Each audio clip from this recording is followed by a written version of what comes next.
Hello, welcome. This is Business News Now, reaching you live from iBrandTV News Studio, Lagos, Nigeria. Coming up, National Union of Electricity Employees call on federal government to reverse the privatization of the power sector. And foremost maritime lawyer Ulisa Agbakova accuses the Nigerian government of not being serious about developing maritime sector. International Monetary Fund to start discussions on an extended credit facility with Mozambique. Russia violates World Trade Organization commitment with import bans, substitution policies.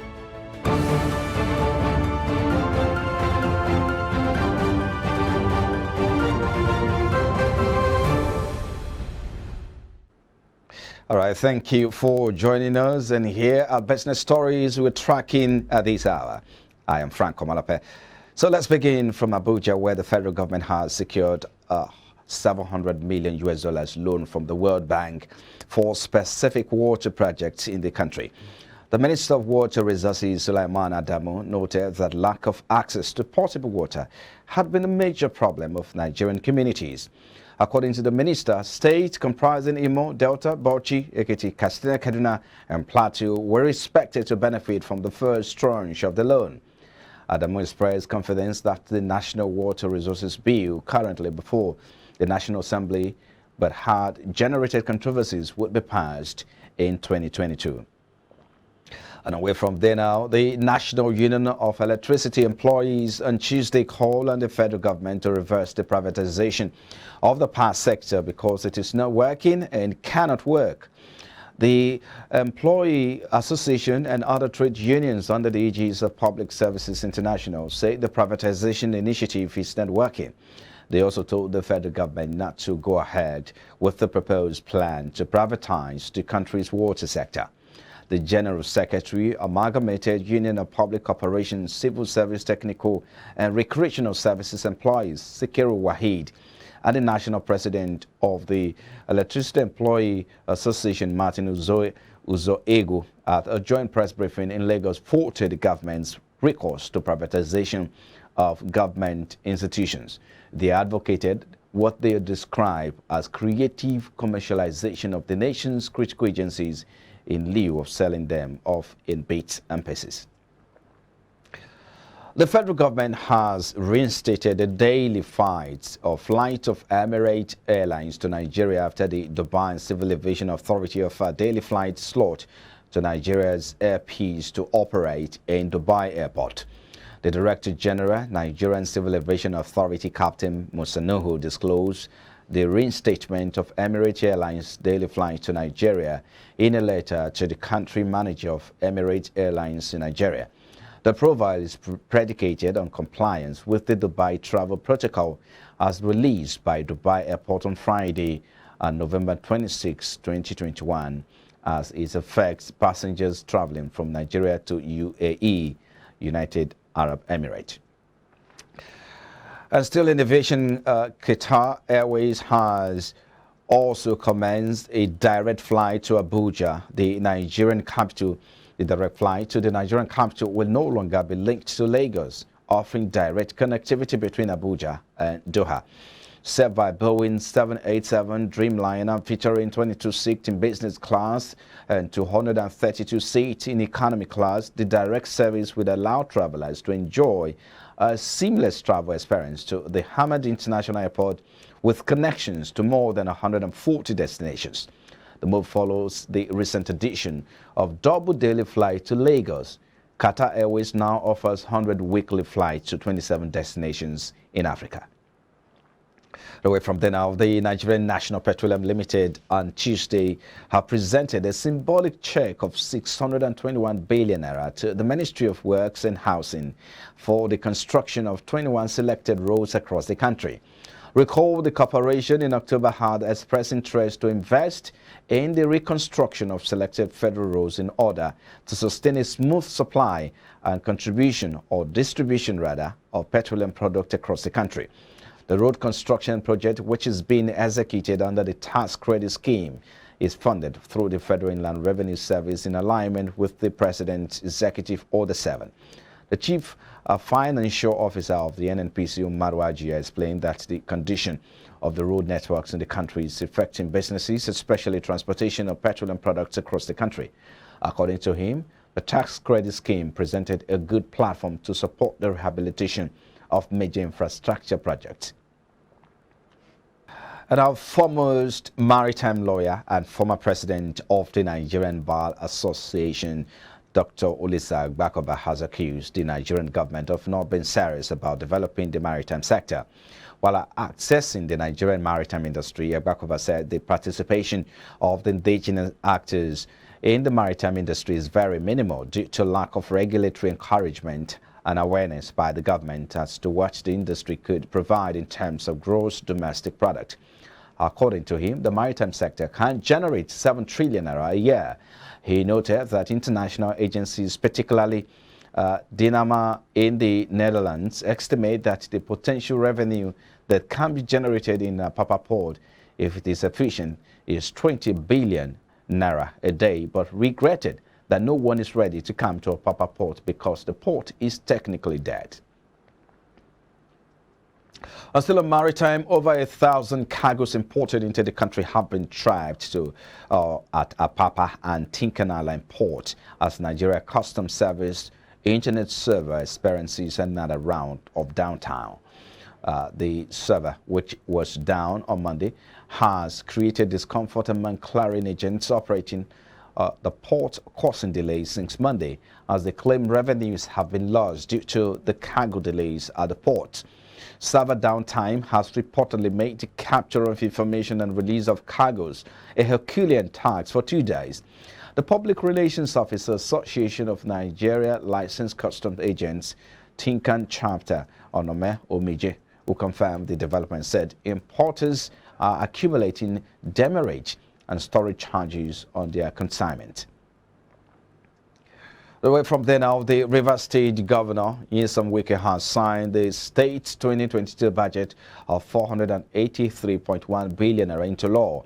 Signing the Rivers State Appropriation Law number 11, 2021 yesterday at the Executive Chamber of Government House, Port Harcourt, the governor assured that his administration would mobilize resources towards achieving 80% implementation of the 2022 budget. The governor said his administration will remain focused on providing services to the state and its people.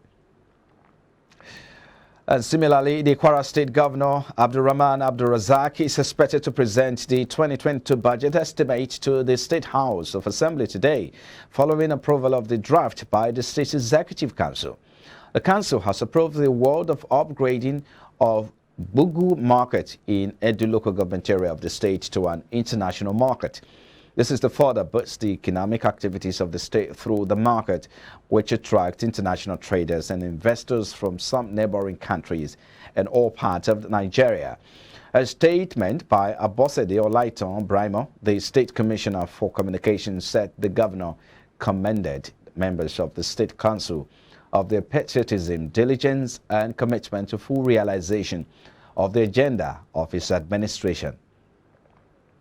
And now the Nigerian Electricity Regulatory Commission, NEC, says the Republic of Benin, Niger Republic, Togo did not pay the 770 million naira electricity bill owed Nigeria in the second quarter of 2021. The Commission disclosed this in its second quarter report for 2021.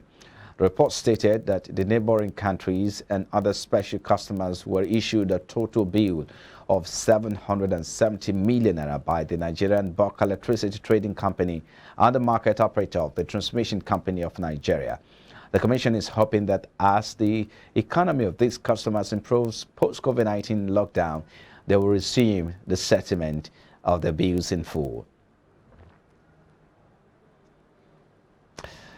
And now the Nigeria Customs Service (NCS) Strike Force Zone B has intercepted 6.1 million foreign hard drugs with fake National Agency for Food and Drug Administration and Control (NAFDAC) registration number in Katsina State.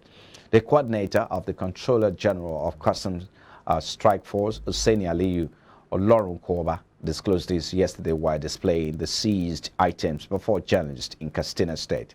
He said the drugs were intercepted by operatives of the strike force in Malon Fashi and Jibia local government areas of the state as part of the NCA's ongoing war against smuggling. He listed the seized drugs to include 52 cartons of Ejak powder, manpower, Himpashi capsule, Amipara plus capsule, Muboba or Bobarak capsule, manpower, Sax manpower, Godefly, gonorrhea capsule, ginseng coffee, manpower, among others. To meet its internally generated revenue target of about 5 billion naira per month in the year 2022, Plateau State Internal Revenue Service has said that all adults in the state will be mandated to pay development tax of 300 naira per annum. Also, banks and construction companies will pay the development tax, even as effort will also be intensified to collect consumption tax from persons lodging and spending money in hotels and other accommodation outlets in the state. Chairman of the Internal Revenue Service, Dashi Alat, disclosed this while speaking with journalists in his office in just yesterday, stressing that the state has the potential to realize between 3.5 billion naira to 5 billion naira monthly if everyone comes on board. Away from there now, price losses recorded by some companies in the petroleum marketing subsector, especially MRS and Etana Oil, yesterday dragged the oil shell index by 0.01%. Specifically, at the close of transactions yesterday on the Nigerian Exchange Limited, the oil shell index declined by 6.14%, representing a decrease of 0.01% to close at 42,380.59 basis points. Similarly, the overall market capitalization value lost 3 billion naira to close at 22.126 trillion naira. You're still watching Business News Now on iBrandTV. Well, still to come, world's biggest fast food company McDonald's faces shortage in Japan. Details and more business update after this break. Please stay with us.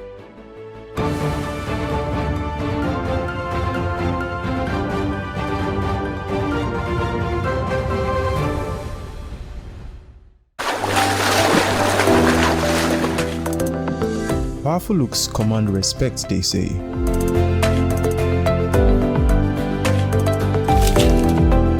The perfect body, the perfect grooming, and ultimately the perfect skin. Looks, style, and grooming makes the ultimate man.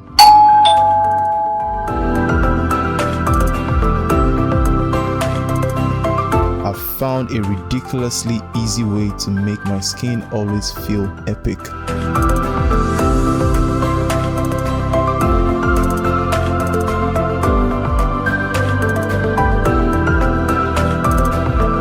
My name is Neo. I found Blemiviv, and now my skin finally makes sense.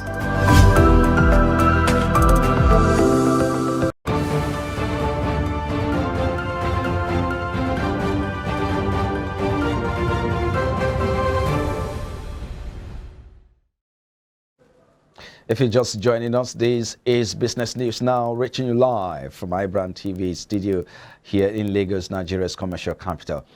It's time to turn our attention to African scene now. The International Monetary Fund will start discussions next month on an extended credit facility with Mozambique. The fund said on Tuesday its first potential program with the country since suspending support in 2016.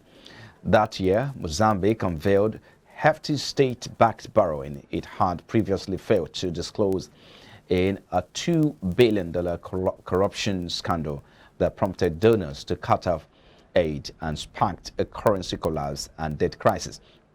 Since then, the IMF has delivered some targeted aid to help Mozambique recover from natural disasters and cyclones, but the extended credit facility will be its first formal program. IMF said in a statement the program will aim to help ease financing pressures as Mozambique recovers from the pandemic. And the Nigerian government announced the inauguration of an inter-ministerial committee for the implementation of the signed joint statement between Nigeria and Ghana on trade dispute. The committee was inaugurated by the Minister of Industry, Trade and Investment Adeniyi Adebayo on Tuesday. This comes after a high-level bilateral meeting between Nigeria and representatives of the Ghanaian government led by the country's Minister of Trade held between May and June this year. And on the international scene, Russia continues to move away from the commitment it made to join the World Trade Organization in 2012, the U.S. Trade Representative's office said on Tuesday, citing agricultural import restrictions and import substitution policies. In an annual report to Congress on Russia's WTO compliance, USTR said Russia in 2021 introduced new tracking systems for consignment of goods through supply chains and has maintained non-science-based agricultural import restrictions. USTR said in the report over the past year, Russia has continued a trajectory of an economy moving away from the guiding principles of the WTO: non-discrimination, free trade, predictability, transparency, and fair competition. UTRs added that the United States has raised concerns about Russia's actions and will use all appropriate means to resolve the matter and keep Russia's markets open to U.S. exports. Now, the world's biggest fast food company, McDonald's, is suffering a chip shortage in Japan due to the global supply chain crisis. The firm has said it's experiencing delays of shipments of the potatoes used to make its famous French fries. As a result, it will only sell a small portion of its French fries in Japan from Friday until 30th of December. McDonald's Japan said it would temporarily limit sales of medium and large size French fries as a proactive measure to ensure customers can continue to enjoy McDonald's French fries. And now Tesla CEO Elon Musk said he had sold enough stock to reach his plan to sell 10% of his shares in the world's most valuable car company, according to an interview released on Tuesday. The billionaire, who moved the company's headquarters from California to Texas this month after his personal move last year, also slammed California for overtaxation. Tesla shares, which has hovered near record highs, lost about a quarter of their value after Musk said on November 6 he would sell 10% of his stake if Twitter users agreed. On Tuesday, Musk sold another 583,611 shares, bringing the total number of shares he has offloaded to 13.5 million, about 80% of what he had planned to sell. You're still watching Business Now, coming to you from iBrandTV studio. Up next is Entertainment Business.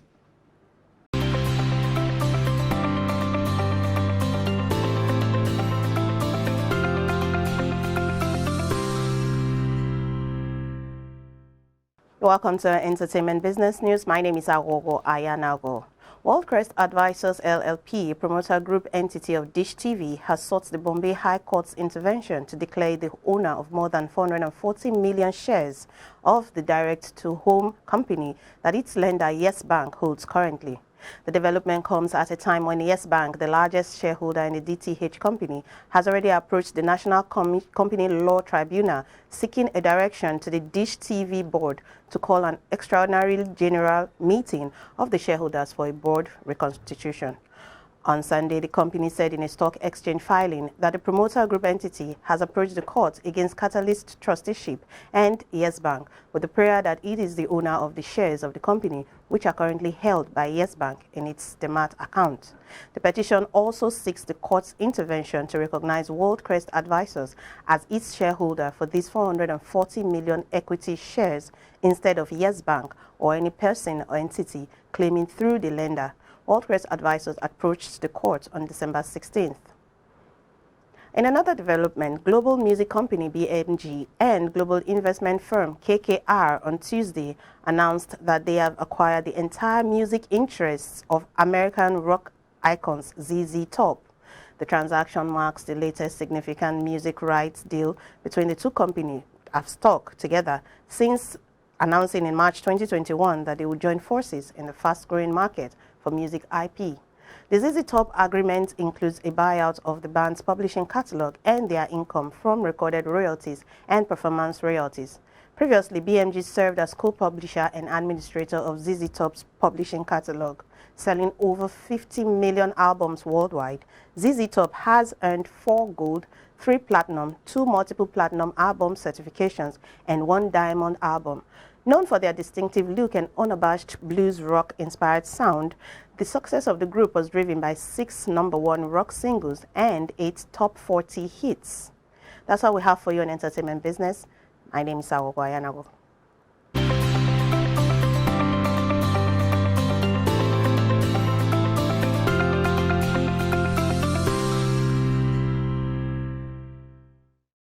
Well, thank you, Agago, for that news there.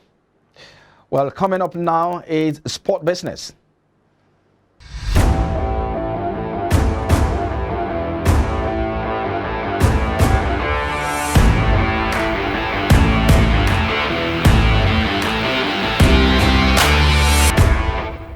On sports business at this hour, FIFA has unveiled payment technology giant Visa as its first global women's football sponsor, just over a week after launching a new commercial partnership structure. Under the new model, which comes into effect in 2023, soccer's global governing body has unbundled the sponsorship rights for its women's and esports properties from its men's competitions, allowing brands to become FIFA partners specifically within those 3 verticals. Visa's deal sees it becomes the first official partner of the 2023 FIFA Women's World Cup in Australia and New Zealand, where the company will serve as the exclusive payment service of all national team tournaments. As part of the arrangement, Visa will implement its payment technology throughout tournament venues, while it also delivers exclusive experiences at the event for fans and clients, as well as activates the Player of the Match award. The deal builds on FIFA's long-standing relationship with Visa, which has been a worldwide partner of the governing body since 2007. And still talking sports business, the National Rugby League has secured a 5-year extension deal with long-time broadcasting partner Nine Entertainment Company. The deal is reportedly worth $409 million per year in revenue, and the overall figure for the deal is more than $2 billion, an increase from its current deal that's worth $1.8 billion. The partnership will pay $82 million each year until 2027, while there will be an annual option worth $10.7 million for contra and other non-cash services. Nine will continue to broadcast the State of Origin series and Telstra Premiership NRL Grand Finale, 2 of Australia's most popular sporting events. It will gain rights to 3 matches each season and new streaming rights. The partnership will also focus on continuing growth of the women's game and to develop targeted grassroots initiatives. The National Rugby League also has deals with Fox Sports and New Zealand Sky. And still talking sports business, by 2030, the fitness app industry could be worth a total of $120 billion, a study by Allied Market Research has revealed. In 2020, the fitness apps market was worth a total of $13.7 billion. The compound annual growth rate was 24.3%. North America held the largest market share in 2020 with 1/3 of the global market, while there are reports that projects the market in Asia Pacific will grow at the fastest rate worldwide. The study suggested that increased awareness of a healthy lifestyle and diet-related diseases, as well as an increased use of devices carrying these apps, will also contribute to the boom. But it is also put a major emphasis on how the global pandemic and movements towards working remotely has pushed consumer interest towards at-home fitness solutions. The study found that smartphones accounted for the largest share of devices used for fitness apps in 2020, but suggested that fitness wearables would see the largest growth of all devices. Meanwhile, brands are getting creative with their fitness interfaces, with Facebook rebranding as Meta and its CEO Mark Zuckerberg unveiling several workout options using the brand's Quest VR headset. And that's it on sports business. I'm Samson Oleide.